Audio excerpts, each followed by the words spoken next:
I don't like being in here at night by myself.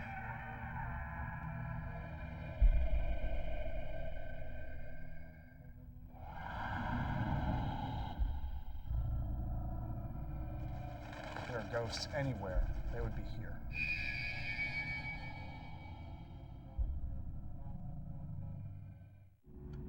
Prisons and jails built in America in the 17 and 1800s were gruesome reminders that crime did not pay.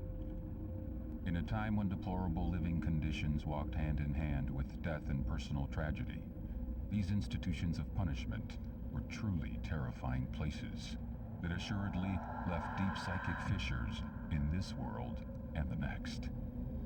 The Eastern State Penitentiary in Philadelphia, Pennsylvania, was just such a place.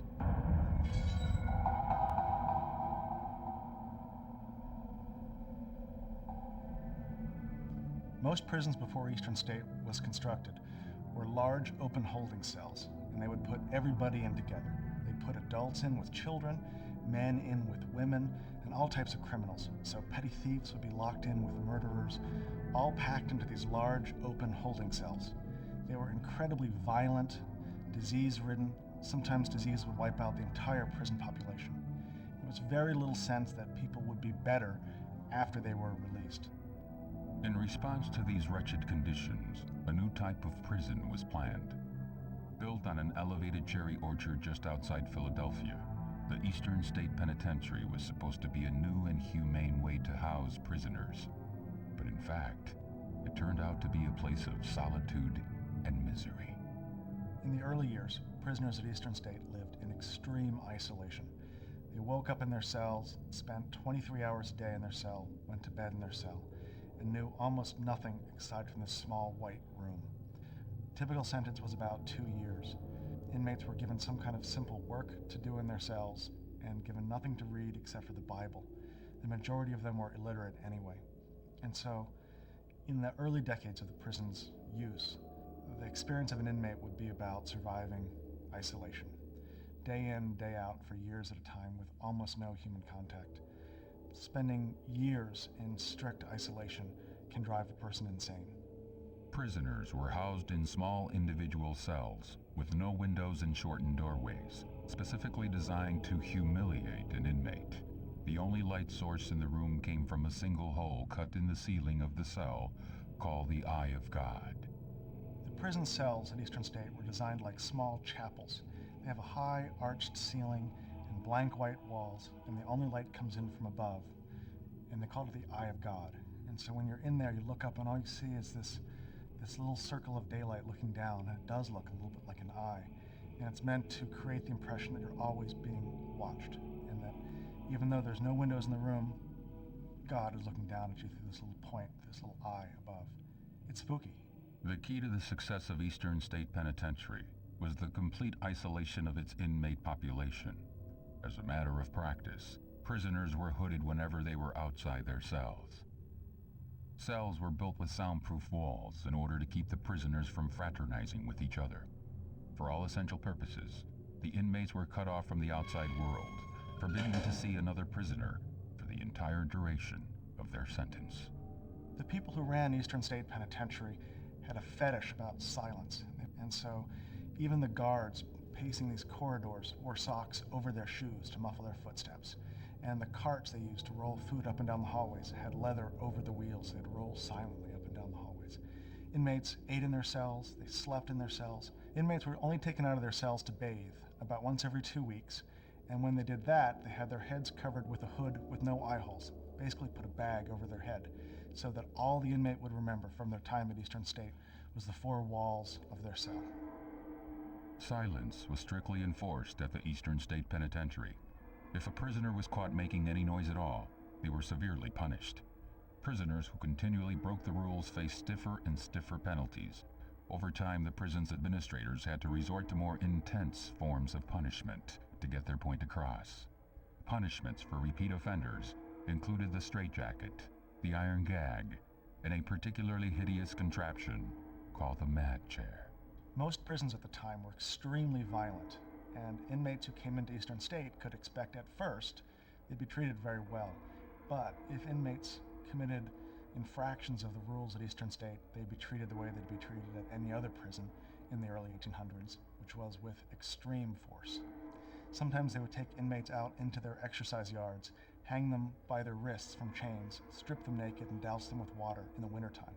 There was accounts of one inmate having ice hanging from his beard while he hung naked out in the exercise yards.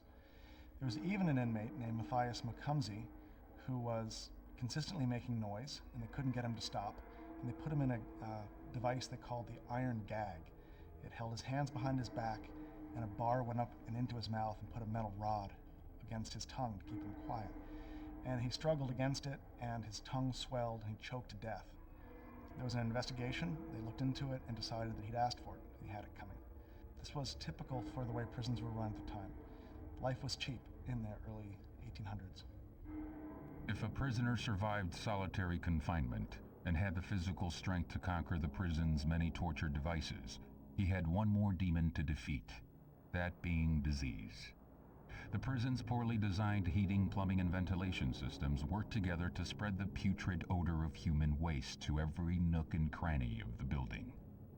These unsanitary conditions caused outbreaks of illness that ravaged both the inmate population and the guards assigned to maintain order in the prison. Without a doubt, serving time at the Eastern State Penitentiary was a mind-numbing experience. There were many documented instances where prisoners went insane because they could not handle the isolated conditions that were the mainstay of the prison. The Pennsylvania system of punishment at the Eastern State Penitentiary was finally abandoned as it produced very few reformed prisoners. For over 150 years, the Eastern State Penitentiary housed murderers, gangsters, and the criminally insane. Al Capone, America's most notorious gangster, was sentenced to 1 year at the Eastern State Penitentiary in 1929. By far the most famous of our alumni is Al Capone. A lot of people don't realize that the first time that Capone was in prison was in Philadelphia. He was traveling from Atlantic City back to his home in Chicago, and Philadelphia police stopped him while he was in town and searched him and found that Capone was carrying a .38 caliber revolver, and it was loaded. The courts in Philadelphia wanted to make an example out of this famous Chicago gangster, and so they gave him the maximum sentence, which was 1 year in prison. Ironically, though, they sent him up here to Eastern State Penitentiary, and while the courts were trying to be harsh with Capone, the Department of Corrections was extremely generous. And so while he lived here, Capone had oriental rugs and oil paintings on the wall of his cell, and he had a cabinet-style radio, which would be fairly high-tech, like having a DVD player now. We've never known why he got such special treatment while he was here. He might have bribed the warden. It might have just been that he was a celebrity. In 1956, cell block number 15, also known as Death Row, was constructed at the Eastern State Penitentiary, one of the last buildings added to the prison complex. Cell Block 15, otherwise known as Death Row, was a two-story building that housed the worst examples of humanity. Cell Block 15 was the last cell block added into the Eastern State Penitentiary complex, and it's where they housed the most violent and disruptive inmates in the Pennsylvania system. It's the only cell block that had modern electronic door locks where they could open and close cells by pushing buttons, which kept the guards distanced from the inmates. They were scared of these guys. Many inmates spent the last weeks, days, hours of their life inside of cell block 15, and on the day of their execution, they'd be shipped out to a different institution to die in Pennsylvania's electric chair. By the 1960s, the march of time had been particularly unforgiving to the old prison. The Eastern State Penitentiary was considered out of date and in a state of miserable disrepair, and in 1971, the Commonwealth of Pennsylvania officially closed the doors of the historic Eastern State Penitentiary. Reopened in 1994 as an historic site, daily public tours are conducted at the Eastern State Penitentiary, and special ghost tours are held at night prior to Halloween. No better place could be found to host a ghost tour. In fact, many visitors come to the prison in the hopes of having a supernatural encounter with one of its many spirits. The prison's fortress-like atmosphere, crumbling cell blocks, and water-stained ceilings most certainly lends itself to the perception that the place could be haunted. I think there's a couple different reasons that Eastern State is so haunted. First is the stone construction. A lot of old buildings, especially public works buildings, were made out of stone. And a lot of paranormal researchers have proven that certain types of stone seem to magnify or collect psychic or spirit energy, and that would explain why a lot of castles in Europe are reported to be haunted. Just the untimely demise of so many people and so many horrific experiences of the different prisoners there really have embedded themselves into the very foundations of the prison. And it's like a giant tape recorder that replays these horrific experiences over and over and over again, and probably will never end with the amount of torture and torment that's taken place there. But for those lucky or unlucky few who have experienced something not of this world inside the prison, paranormal ambience definitely does not account for all the things they have encountered there. In September 2001, members of the Philadelphia Ghost Hunters Alliance conducted an investigation at various locations within the main part of the prison. Armed with night vision scopes, digital recorders, and photographic equipment, investigators set out to find evidence that ghosts exist at the Eastern State Penitentiary. Their investigation really focused on cell blocks 5 and 6. Members initially, when they arrived, reported seeing a figure step out of a cell, and it caught one of the members' attention, and they went and investigated further. And as the investigator approached, the figure stepped back in the cell. And when the investigator arrived, they found that the cell was empty. The Philadelphia Ghost Hunters Alliance basically determined after their investigation that the prison really could be haunted based on all the numerous experiences that they dealt with on that particular evening. According to various paranormal researchers, there are several areas in the Eastern State Penitentiary that appear to magnify the spirit energy trapped within its walls. Guards and visitors over the years reported hearing disembodied voices and screams and wails and cries that just seemed to emanate from the deepest bowels of the prison, where no person could actually get to. Ghostly encounters are not limited to the prison building alone.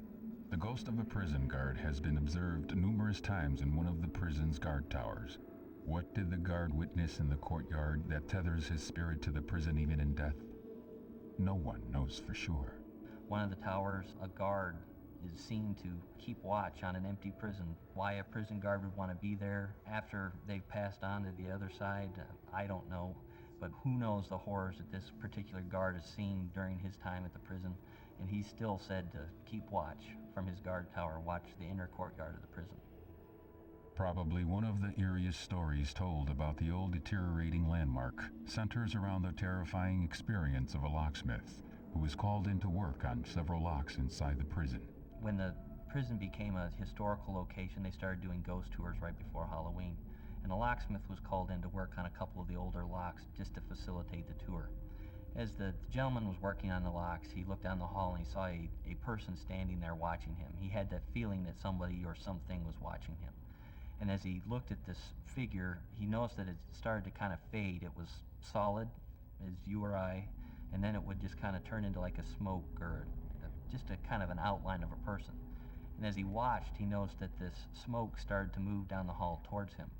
And he sat there in kind of a stunned silence watching this smoke just kind of creep down the hall, and right before it reached him, it shot up into the ceiling. The locksmith looked up, kind of expecting probably to see an apparition or what have you, or at least to see where the smoke had gone. And instead, he saw numerous glowing cat eyes that were looking down at him, blinking. And in a maniacal voice, he heard the words, "We're watching you." Others have reported seeing human shadows disappearing into walls of solid stone, while others have encountered a vaguely humanoid specter which is said to exude a profound loathing from somewhere inside its wisp-like form. Other volunteers working in the 6th block have reported seeing ghostly figures darting back and forth across corridors and disappearing into rooms. In each instance, no one has been able to identify the source of the strange noises or the wraith-like visitors.